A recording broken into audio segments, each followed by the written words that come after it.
Hey y'all, welcome to my channel. This is Straight Facts Commentary where I give you my unpopular opinions in everything pop culture. So please stick around and subscribe for more.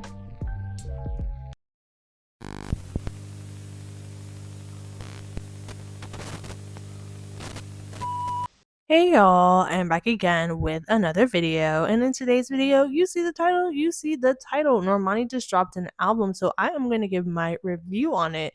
So if you're interested in that, pop, female rap, conspiracy theories, trending topics, my unpopular opinions, whatever I feel like getting into for all, then go on ahead and subscribe, and let's get into this video. Okay, so if you're new to this channel, I don't really do track by track reviews, but in this case, since the album is not that long and we got a couple of singles already, and there's not that many tracks left, I will be doing a track by track review for this album specifically. And then at the end, I'll be giving my final thoughts, my overall feel for the album, and everything like that. Anything else that I'd like to add, okay? So let's go ahead and get into it. So, to start off, the overall vibe that I got from this album is sensual, vibing out with her partner, popping her ish. That's what I get from most of these tracks as a whole. Also, she seems to touch on some relationship turmoil. And then I also noticed there is limited features. There's not too many. Most of the songs are just Normani, which I did appreciate as well. So let's go ahead and get into the first track that I'm going to highlight. And that is Big Boy. And I noticed online when I was looking up discourse between yesterday and today that Big Boy is a favorite for a lot of people. I didn't care for this song, and I hate to start the review off that way. What I will say though is I like the aggressive tone and nature of the song. I like the vibe, I like the beat, I like the energy, but for me, I didn't really like the overall lyricism. It just wasn't hitting for me. Didn't care for the whole bling bling blow thing or the over repetitiveness of the chorus Big Boy, like the lyrics. It was quite frankly starting to annoy me by the end. The repetitiveness of Big Boy and then the bling bling blah. I just didn't care for that. I did like the smooth vocals, and I really actually loved the feature from Stara too. Like the vocals and the very calm smoothness of Stara's feature. I really appreciated that. I don't know if I'm saying that name correctly. Let me know if I'm not down below. But yeah, that was my favorite part of the track actually was the feature. The next song is Still, and I immediately noticed the difference in this track almost right away. It's like a rap kind of vibe. The way she's singing is like she's kind of rapping at the same time. You know how like when Chloe Bailey does her little songs where she's singing, but she has these moments where it's almost like she's rapping. That's exactly the way this song was. I really like this for its cockiness, its boastfulness. She was popping her ish. She was saying how basically she was that girl. I really do like the ad libs in the song as well.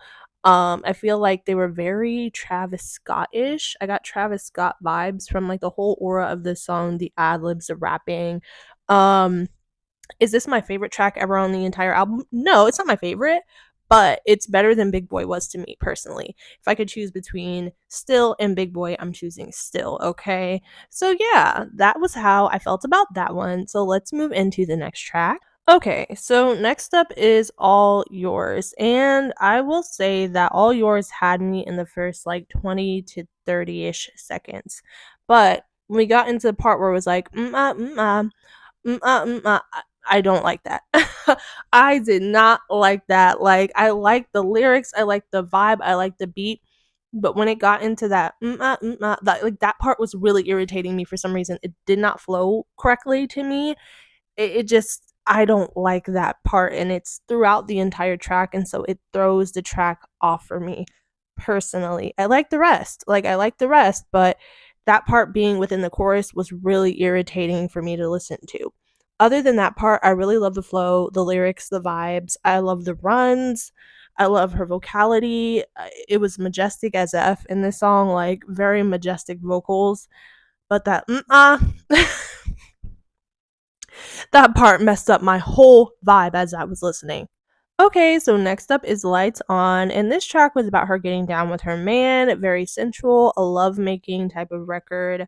Always down for that, always down for that.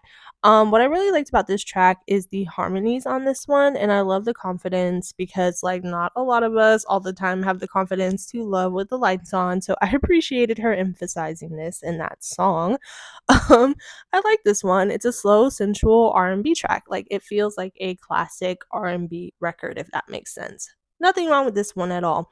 But is it, like, amazing, jaw-dropping? No, it's just kinda like a regular R&B track to me, but it's not bad at all. Okay, so the next track is Take My Time, and this vibe was different compared to the last 3 songs that we just talked about, completely different.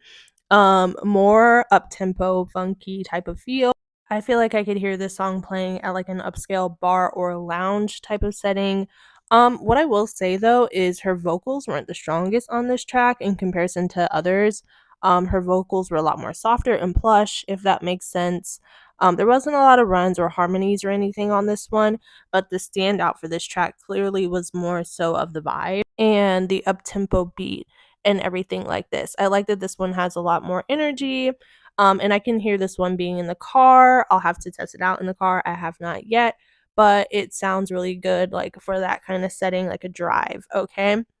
The next song I'd like to highlight is Insomnia. This is the first song out of the ones that we've spoken about so far that I'm excited to speak about that I really, really, really, really, like, loved without a doubt. Okay, let me get into it. My favorite lyric was, "And if it ain't because of the whiskey, I wonder if you'd really miss me." Ooh, that was a bar! Like, I love that part. That is my favorite line. And for me, it's just the overall passion and the feelings behind this one. Like, you can tell that she really cares about what she's saying. She cares about her dude. She cares about the position that they're in. She cares about how he feels about her, and that there's clearly pain behind her words.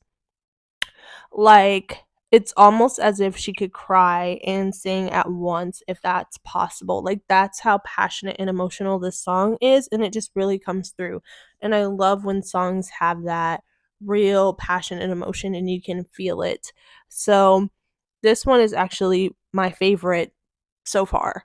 And I love the chorus, the vibe, the melody a lot as well. Okay, so I'm going to omit Candy Paint 159 and Wildside from my review since those songs came out already. I already spoke about Candy Paint. I did a review on that. Also 159 and Wildside I never did a review on because it came out a long time ago. But I like that song a lot. It's one of my favorite songs. I didn't know it was going to be on the album though, but it makes sense that it is because it fits the overall vibe, right? Okay, moving on to the next song. Okay, so next up is Grip. The beat for Grip is wavy AF. I got some bad bitches with me, period. Period. I love the beat and I love the overall lyrics that what she's talking about. I love a good bad B record. Just she seemed like she was really having fun when she made this one. I love the voice in the back saying grip. Okay, love that. That part is hard, not gonna lie. It's a nice touch. It adds some depth to the track overall. And obviously she's talking her ish, she's talking about her cooch. Okay. And I love it. I love this one. This one hits hard. I love the confidence. This is a favorite, another favorite for me. So you guys let me know what you think about that. Okay, so next up is Distance, another vulnerable relationship track that you can feel her pain from the way that she sings the lyrics. And the flow, the vibe, the lyrics, and the runs are really, really, really, really pretty. Me personally, the songs that I've taken the most liking to are the songs that are more vulnerable, and I think that that's Normani's pocket. I think that she sounds really good with those type of records and really pouring her heart out onto tracks. I really appreciated that. And yeah, so another solid one for me. Next up is Tantrums, and that's featuring James Blake. This is another relationship issue song, and it was slowed down, vulnerable again, which I do appreciate, as I mentioned. This one, however, wasn't really my favorite lyrically, and it didn't really seem to have as much passion as like Distance or Insomnia. Those tracks, while slowed down, were full of life in the delivery. But this one was a little bit too slowed down for me, if that makes sense, in comparison to the other ones.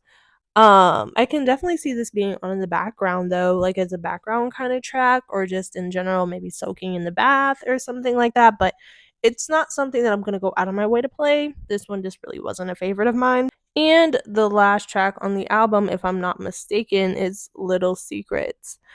This one has a lot of attitude, and I love that it's giving Beyonce with the "Let me upgrade you, let me upgrade your shit" vibe.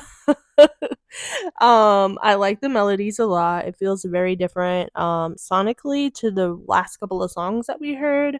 It feels like tropical and primal and tribal almost, but in a really good way. I don't know how else to describe it really. But yeah, I really like the feel of this one. This one just feels different than the other tracks. So yeah, I liked that. Okay, so on to my final thoughts portion of this video.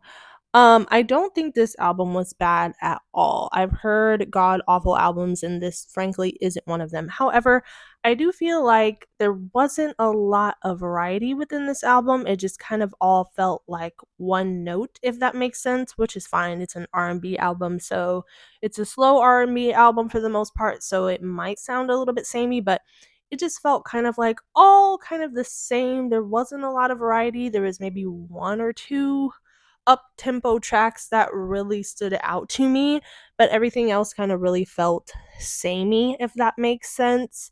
I have listened to it a couple of times between the time that I'm recording this and when it released last night, so I probably will listen to it a few more times to gain a fuller perspective.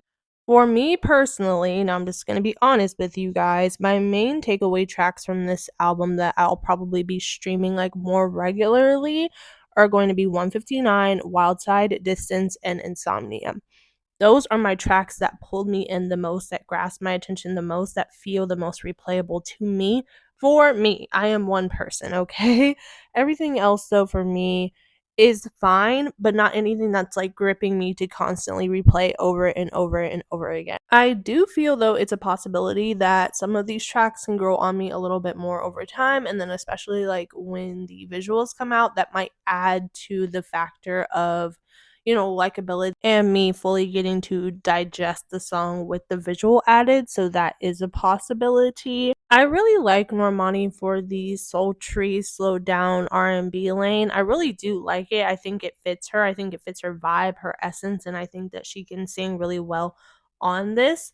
I know Candy Paint was supposed to be her more pop record, still R&B feel, but her more pop sound. Hopefully, when her visuals drop, her singles will get a little bit more love because obviously we do know that the fans love 159 and Candy Paint, but commercially they haven't really performed. So hopefully, when the visuals come about, that'll happen. But honestly, what I will say though, so far from listening for a couple of times, outside of the favorites that I mentioned, which were those 3 or 4 tracks, this album overall was kind of a little bit underwhelming for me. It just wasn't as like jaw-droppingly amazing and incredible as I would have hoped it would be. I think none of the songs were like bad or like god awful or terrible. It's like I wouldn't take it as far as to say that, but they're fine. Like a lot of the tracks on the album outside of a couple of my favorites to me are more fine than they are like just amazing. You know what I mean? But a lot of you probably won't know what I mean because I find that a lot of people who watch me have one opinion and I have the exact opposite opinion of the general public. I find that that's usually how it goes. So most people probably won't agree with that, but that's totally fine. I'm not going to assimilate to what everyone else likes just because they love it so much, you know what I mean? But again, like I don't hate the album. I don't. For me though, there were only a few tracks that were super standout and super impactful for me personally. But you guys let me know what you think. You might have the complete opposite view as me. And make sure you guys stream Run Up the album for Normani. And I hope that this is a wonderful, very highly successful commercial era for her. Like I genuinely want that for her. So you guys let me know what you think overall, all in all, okay? And I will talk to you in the next one. Bye.